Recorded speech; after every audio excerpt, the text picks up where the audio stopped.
when I was growing up, that was really, really looked down upon, which Really? I think a lot of Korean Americans or Asian Americans don't know about. Just being mixed race back then. I mean, specifically in Korea, I think was really looked down upon. Right. Yeah, Like, so it was always an issue, you know? like, would kids make fun of you? Like, what did it feel like to be looked down upon? Like, in what way? I think I caught the tail end of it being bad, but it used to be really bad. I have a friend who is also biracial, also a very talented writer, Alexander Chi. I don't know if you heard of him. He's also biracial, and he's a little older than I am. So he grew up in the 70s, and he was like, I wasn't allowed to go outside because they would kidnap and just kill biracial children because they're stateless. Because they assume that your dad is a U.S. military and you were abandoned. Right. So, like, Korean soldiers would just kill mixed race children. And a lot of people are like, oh, like, do you feel bad because you say so many really horrible things about your family in your book? And I'm like, first of all, it's all true. It's not like I'm making it up, right?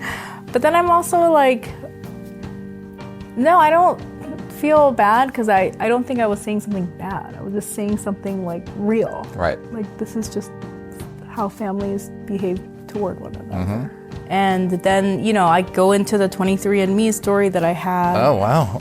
Yeah, where my father's father was German, and he had, like, siblings that were Nazis, but then I did 23andMe, and I'm Jewish, and I'm like, so... Right. And my grandma's Irish, so that means he's Jewish. You know, my grandpa's Jewish. And I was like, whoa, like...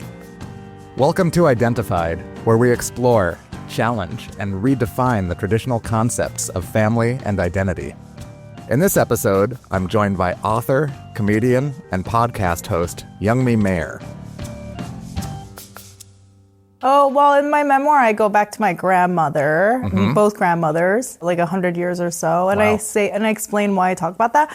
But I also just, you know, background, because you said you're not familiar with my work. I, for years, had a, like, Asian identity podcast talking about this. Right. Like, identity. So I feel like that's why when you started talking, I was like, all these questions started, like, coming in my head. Yeah. So I do like talking about this stuff a lot. And then I think when I set out to write my memoir, the premise of the memoir is this idea of, like, binaries that are seemingly contradictory, but in my life I found that they kind of are the same thing. And that has come up over and over again in my life. And I realized it was because when I was a kid, even though my mom is a born-again Christian who, you know, converted before I was born, because white American missionaries were so popular in South Korea, as everyone knows. Okay. Even though she converted to Christianity, she grew up with these, like, very ancient Korean Eastern philosophies made popular by that guy from the Beatles, you know. What, George Harrison? Or I guess all of them. Yoga made popular by Madonna. I'm just kidding. But, you know, like, those kind of ideas that she was raised with that ideology. So without knowing, she taught me that. And your mom was raised in Korea? Yeah, Okay. and my mom's Korean and my dad's white. Got it. And I moved to America when I was 20 years old. I'd never been here before. 20, did you say? Oh, okay, wow. So when I moved here, you know, people were like, did you have, like, culture shock? And, you know, I grew up going to, like, English-speaking schools my entire life. And I thought I knew American culture. But I think the big culture shock was that, like, deep set, like, inherent philosophy that I didn't even realize that my mom had taught me, of, like, the Tokyo principles, like Taoism principles, of this, like, idea that nothing's really good or bad. It's just, like, a balance, you know, like that, like, cliche Asian yin-yang symbol kind of stuff. And so that was the basis of my memoir, this idea that, like, I'm going to make everything in my life split into two binaries. And I'm going to start by talking about my racial identity, which is very obviously split in two, white and Korean. And so the beginning of it is going back 100 years in Korea and to my white family 100 years and seeing how that, like, came about. And so where is your father's? What's his lineage? He's American, but his parents were immigrants from Europe that came through, you know, like Ellis Island, like the classic story. Yeah. And then, you know, I go into the 23andMe story that I had. Oh, wow. Yeah, where my father's father was German, and he had, like, siblings that were Nazis, but then I did 23andMe and I'm Jewish, and I'm like, so... Right. And my grandma's Irish, so that means he's Jewish, my grandpa's Jewish. And I was like, whoa, like... And it was this idea in the beginning of being biracial. Are you biracial, by the way? Mm-hmm. Okay, yeah, my father's black, my mother's white. That's the very short version. It's slightly more complicated, but yeah. Yeah, I just assumed because you said that when when I walked in. Yeah. But that in itself is like its own weird identity that we're always kind of made to pretend that it's not real, right? Right. And what's interesting is the sort of, I know lots of biracial people, and I think the reason I know them is often like, oh, you're biracial. And it's not, we don't have to be at all the same mix. I mean, there are whatever, Instagram feeds and websites and things devoted to the simple idea of being biracial. Yeah. It's true. I do feel like very similar to people who are biracial no matter what mix. And so that's like the beginning, like the beginning of the book is split into these like ideas that it's like that idea. Like it seems like these are two opposing forces, but they are the same thing. Like my grandpa is like German, but he's also Jewish and he was a Nazi. And then there's like the Korean people are victims, but my mom like beat my ass when I was a kid. Wow. And it's like, okay, who is the victim here? Who is the bad guy? Who's the good guy? And it's like, so the entire book, that's like the overarching theme. And it just keeps going in. But it does start like with that, the confusion, I think. How did your parents meet? My parents also have like a really long story, which is like an entire chapter of the book. My mom married a American military person in Korea, but then moved to Alaska and got divorced. And she was working at Baskin Robbins, and she met my dad, who was just randomly there. And he's from Jersey City, so they met in Alaska. And then moved back to Korea at some point. And then you were born in Korea. When she was pregnant. Yeah, I was born in Korea. Ah, okay. And then there for your first 20 years, never even visited America those first 20 years. I did visit. I went to Disneyland when I was 5. Oh, well, that's America. 10 days, which I think I remember. Yeah. And then I visited New Jersey when I was 11, also for 10 days. Like your father's, where his family is or where he's his from? Mom, at the time, his mom who passed away. East Coast and West Coast, that's America. That's it. I saw it all. 20 days. Many of us would argue that's it. Yeah. And why did you move here when you were 20? I didn't really have a reason. I think I was just kind of living in Korea. It didn't fit. Like I said, all my school, I went to English language school. So I'm fluent in Korean, but I don't want to go to college in Korea. It's kind of rigid there. And even though I'm not from America, I think because of the way I was raised, I was like, I just don't really fit in that well with Koreans.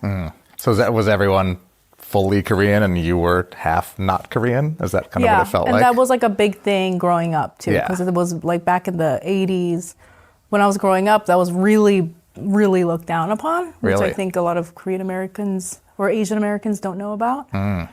Just being mixed race back then. I mean, specifically in Korea, I think was really looked down upon. Right. Yeah, so it was always an issue, Like, would kids make fun of you? Like, what did it feel like to be looked down upon? Like, in what way?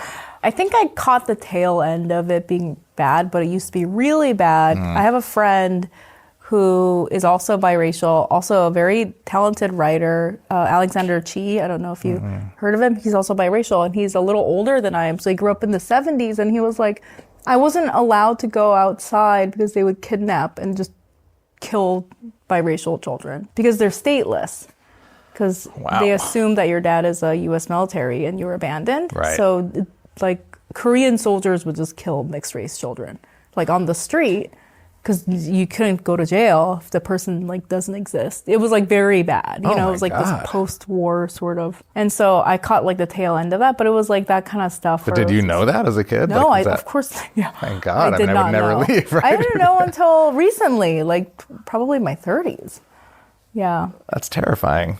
But you grew up just sort of feeling different than everyone else. Yeah. Yeah, which I talk about in the book because like kids obviously made fun of me.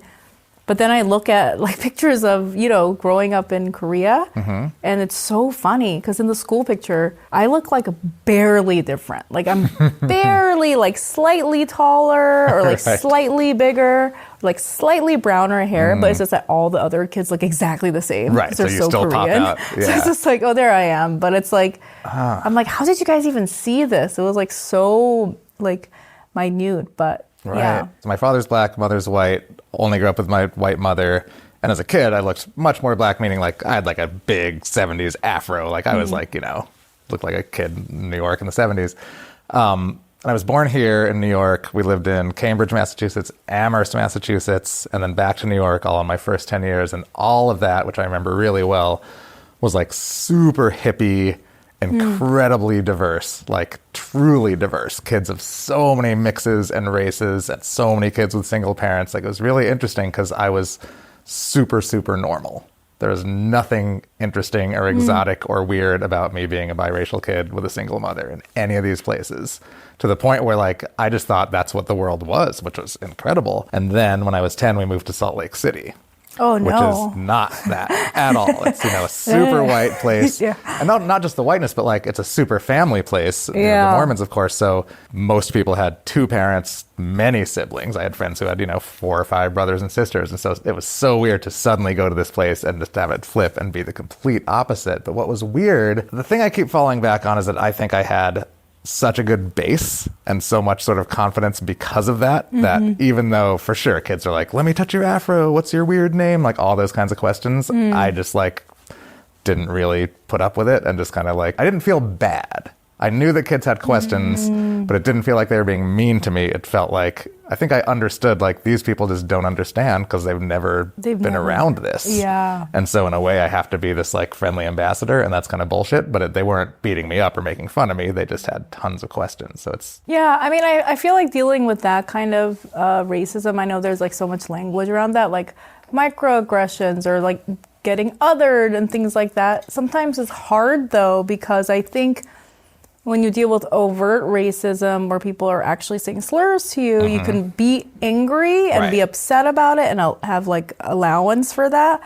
But then with that kind of like racism where they just don't know better, you have to always be the bigger person. Like you're not even allowed to, I'm assuming that you weren't even allowed to snap at them. Oh, for sure. If somebody wanted to touch my afro, like, it would not have been acceptable for me to snap at them or punch them, or I would have gotten in trouble, right? They were just touching his hair. And then you would have to explain to a bunch of like 40-year-old white people why that's bad. Right. That's for sure. Stressful. Yeah. Yeah. Definitely was stressful, and I think I realized that. So much of the biracial thing, it just depends on your surroundings. I mean, we're in almost exact opposite surroundings where I just blended in and you did not. Yeah. But I got it when I moved.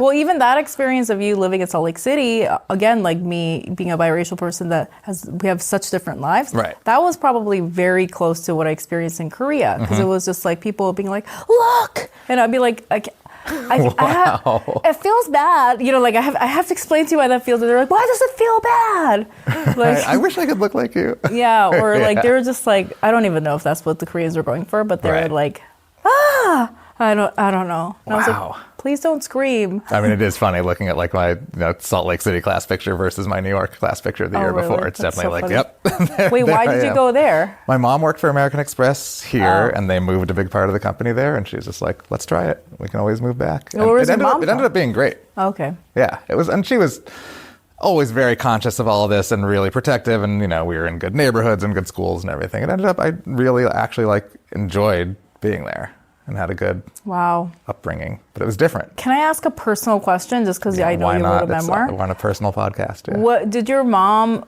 remain single for your entire life? No. What's interesting is I mom. talk about this in my book. She met her now husband when I was maybe like first or second year in college. Like basically, as soon as I left the house, the way I put it in the book and in real life is that like her life was devoted to me for the time I was growing up, and then once that was done, there was room in her life for someone else, and they've been married, I don't know, a long time. They're great. They live in Park Slope.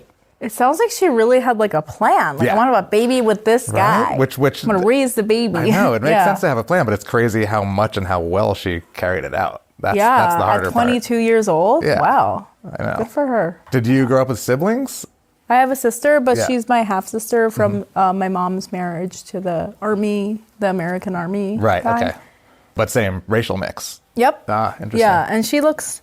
Do you have siblings? Now I've learned as an adult on my father's side, I do, but I grew up an only child, just me and my mother. Oh, right. Yeah, that's what I assumed from your story. But the interesting thing, I think, when you're biracial and you have siblings is, and I think these are the stories that you see in like U.S., what's it called? Us magazine or whatever.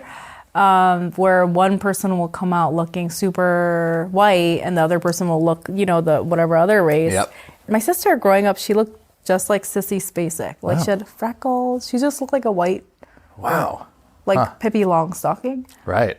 And yeah, so that was like, you know, like things like that. Yeah. Like biracial experience, things like that, you know? That show, The Jeffersons, I don't know if you know that, like 70s sitcom, which is about like, you know, affluent black couple in New York, which at the time, you know, that's why it was a comedy. It was rare. And their neighbors are... That's the funny part. Yeah. And their neighbors were a mixed race couple, a black woman and a white guy. And they had 2 kids. That's Lenny Kravitz's mom. Right. That's right. Yeah. And a big subplot was the 2 kids who were like, maybe adults, like young adults.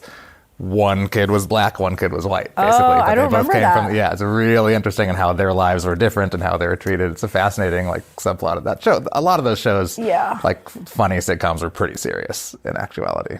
That's one of them. That whole phenomenon fascinates me. Like when I see it in like celebrities and people, you know, that I've like known and how much it affects their lives. I'm always so interested in that. Yeah.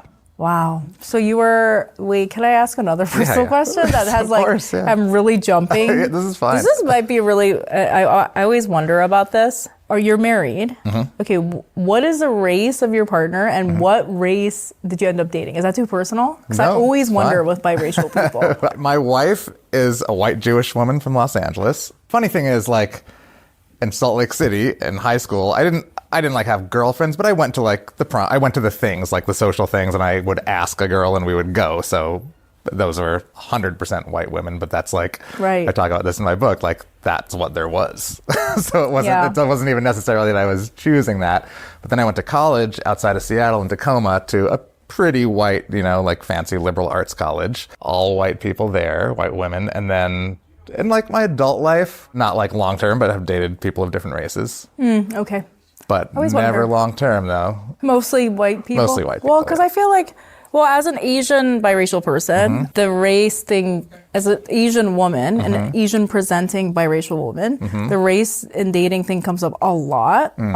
Like it's such like a really big part of the, you know, just the discourse around Asian people. Of course. Yeah. And especially like the Asian woman, white guy thing. Yep. And I make a lot of jokes about that. And I guess, like, I just brought it up because it's like, I tend to not date white people, but I have. I guess it's almost like, it's a good mix. I wouldn't even say that that's true. But, like, sometimes when I'm dating a white person, I'm like, and Asian guys, like, will troll me online and be like, ooh. And I'm like, is that fair for me, though? Because I'm, like, half white, so this is my people, kind of. So like, complicated. Right? Like, it doesn't really apply to me, does it? I don't know. We keep both talking about our books. In my book that I talked about, there's a chunk of time when I was single and I was dating, and most of my friends are white, not all, but many, and people were trying to set me up. Yeah. And sometimes it'd be like, oh, you'll really like her. She's a beautiful Indian woman. And I'm like, that's interesting. Thank you for mentioning that. But if somebody set me up with a white woman, they wouldn't say she's white. I remember specifically someone saying, oh, there's this woman I want to set you up with. Do you like black women? And me just being like, what? What do you mean? Like, you mean all of them? Or like, what does that even mean? But the thing that was strange to me is that all of these people know me well enough to know that I'm half black and I'm half white. So why wouldn't somebody setting me up say, hey, do you like white women?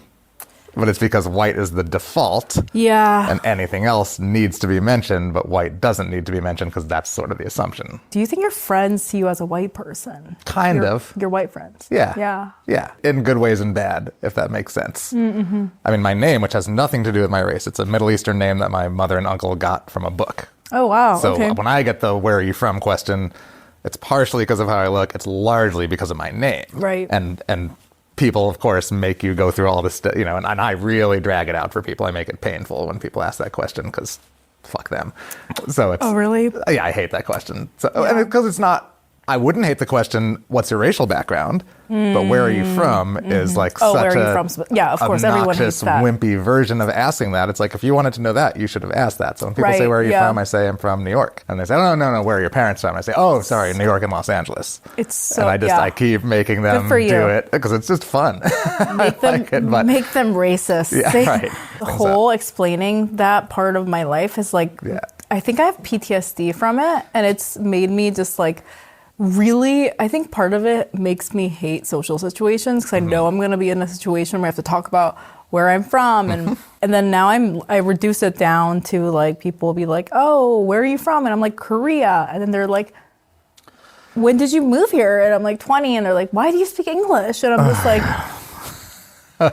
because like schools outside of America work properly. Like I was just like, I don't know if you like. And then I'm like, my dad's white, and then they're like, oh, and then it's like school. You can see the questions they don't want to ask, like the sort of like gears turning. You know what? This is how I always felt. Like those people that are like some white guy from Wisconsin, and he could just be like, I'm from Wisconsin and I went to school in blah blah blah, and then people will just assume the rest of whatever, right? Right. There's no more questions to ask. That makes sense. Because it's normal, I feel like when you have like your name story and your racial background story, it's like there is no way that they can fill in the blanks, so they have to ask you all those little parts of it, and then it's just like it's so annoying, which isn't their fault, I guess, but it's like curiosity.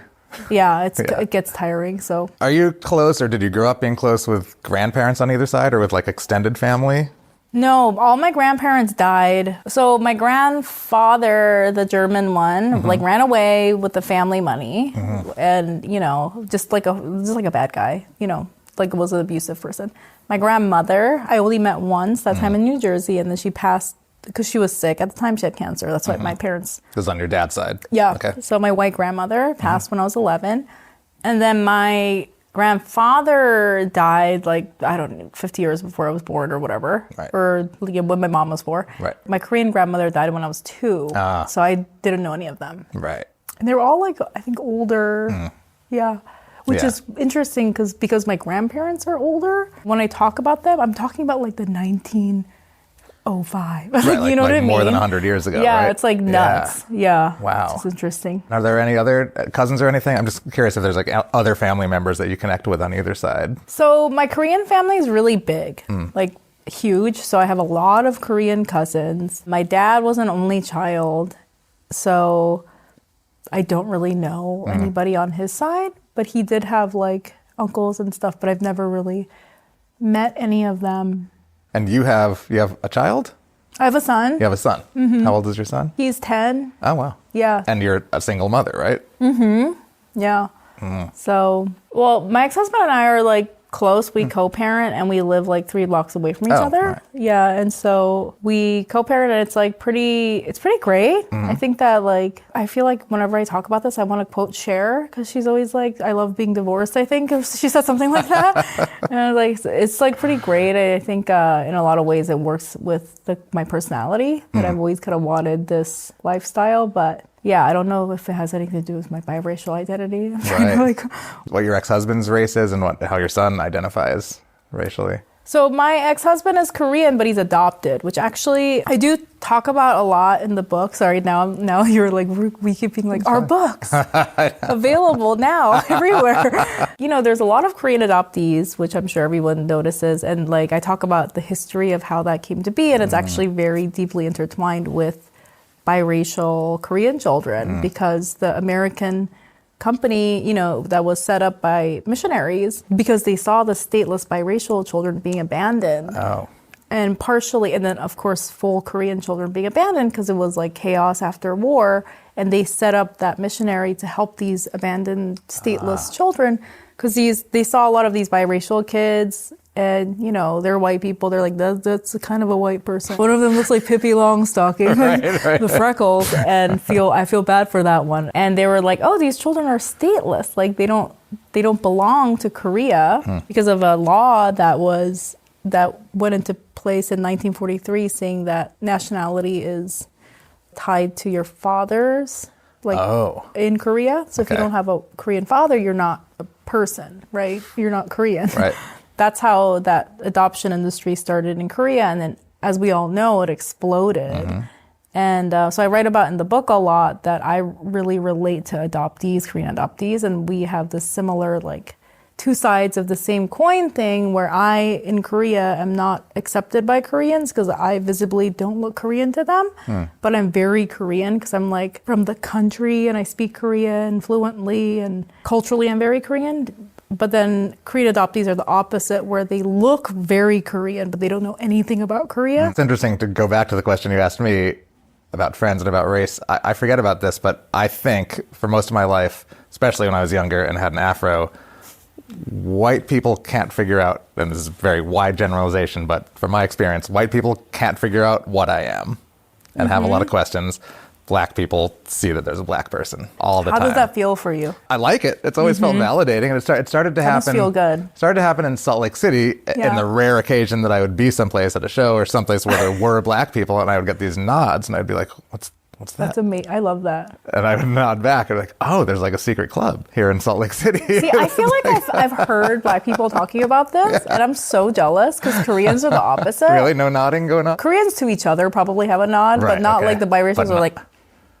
They're like, ew, right. Yeah. But that's an interesting thing, and I definitely. And when I would come spend summers or whatever in New York when I lived in Salt Lake, it would happen a lot more. That seems so sweet to me, like that black people will see you and, you know, maybe recognize that you're biracial and still be like, hey, like that, which is, you know, I wish Koreans would be like that. Right. And I think with all across races, there are people who are like, we want you, if you have any bit of this, you're in. Yeah. And there are also people who'll be like, if you have any bit of anything else, you're out. They're like, and I think it's across the spectrum, across races, that's a thing. And it just depends on who you're with and where you are. Yeah, because obviously I'm really generalizing here. Obviously there are Korean people who are very excited that I'm like Korean and talk about Korea.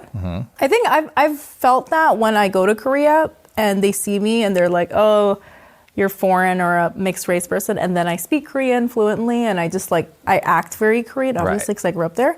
And then they're like, oh, then they're excited. Right. But it's like I have to like do my little song and dance. Yeah. Have you gone back much since you moved? So I used to go back all the time. And then since COVID, I've only been back once just because, I don't know. But I used to go back all the time, and I think I'm going to try to go back once a year again because my son is, you know, very quickly getting older now. And has he been? Yeah, so when he was younger, but like before COVID, we were going like once or twice a year, and then he went back with me. But, you know, it's sad because he forgot so much of it, obviously, because he, you know, it was when he was like 4, 5, 6. And so when we went back this year, it's kind of cool having kids because like they forget, but then it is... like you get to do it over again and they're like, oh my God, what's this? And I'm like, we've done this like 5 times. I don't know if this is true anymore, but the world's largest indoor amusement park. Wow. It used to be the world's largest. I don't know if it's true now. There's a bigger one now. I'm sure in Dubai there's one, but like it used to be the one in Seoul and it's really cool because it's like in the middle of the city and it's like, so, you know, like it's a compact city and you enter through the subway. So like you're on the subway and all of a sudden it just opens up into this like big dome bubble. Like and Vegas then there's like a roller coaster, like the Viking and stuff. And it's really that experience. And I remember I've taken him so many times. And then like when we went back in 2022, I was like, you're going to love this. And that was the first time again. And he was like, whoa. And I was like, yeah. That's so funny. It's really funny, yeah. Oh, wait, I wanted to say my son identifies as Korean. He looks very Korean. I don't know how he identifies. Oh, he does bring up the fact that he's a quarter white all the time. In what way? In a positive way or a negative way? I don't know. No one asked. I'm just like, all right. Like, he'll just bring it up. Sometimes I'll just hear him saying that to his friends. I was like, yeah, I mean, that's true, I guess. Right. But maybe it's because he looks so Asian. Like he looks so Korean, so he'll like say it and like, you know, just so they know. Sorry, a lot of loss and tragedy, it sounds like. Well, this is the thing that's weird. I feel kind of bad. I feel kind of like a poser. Because, you know, in the book, I talk about all the stuff that happened to my family. And they went through like really rough stuff. Yeah. But not really me, you know, like... Yeah, but in a way, I mean, I think that stuff comes down just, whatever, in the stories you hear and the way people treat each other. And I mean, that's... Yeah, I think that kind of trauma can be generational. I don't even know what kind of trauma, but, you know, those things, I think, go through family lines and still affect people. In the book, like, my uncle, because my grandparents are so much older, and my grandmother was 42 when my mom was born. And so her first brother was born 27 years before she was born or something. And he's so old that he got killed by the Japanese as they were leaving occupied Korea. Wow. And because they killed everyone that had a high level of education. And I write about how in the book, like this is something that happened, 25 years before my mom was even born. Wow. But my mom, because of that, her mom was so like damaged by that that she never let her kids do great at anything. Like if they did something good, like they couldn't brag about it. She would like punish them severely if they bragged about getting a good grade, or like even if they had like an egg for lunch or whatever.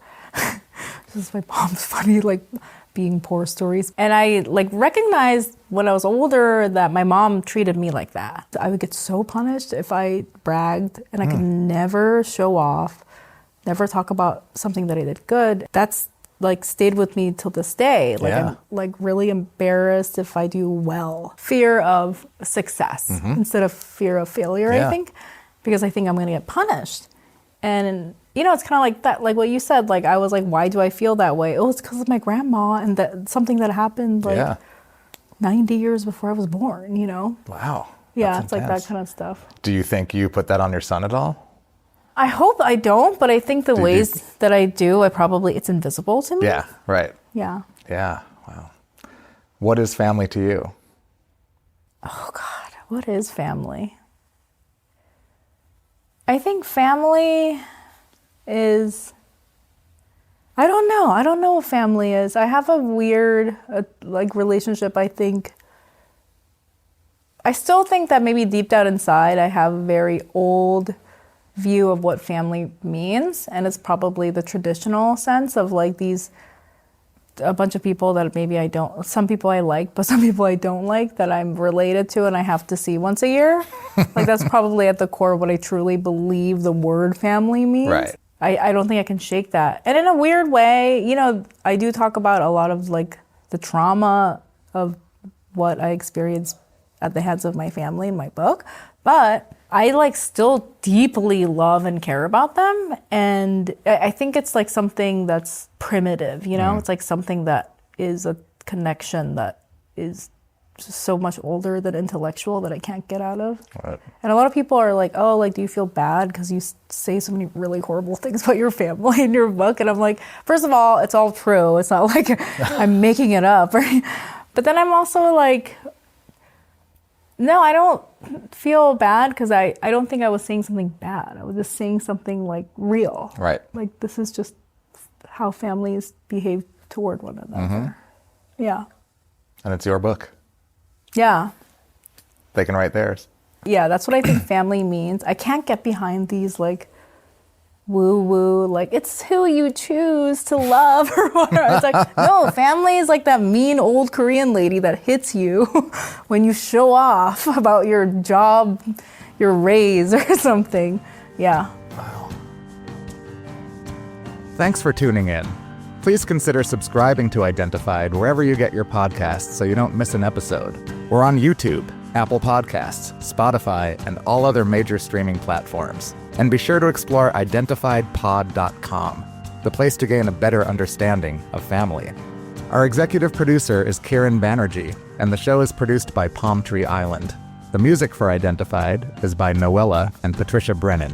I'm Nabil Ayers. Thanks for tuning in.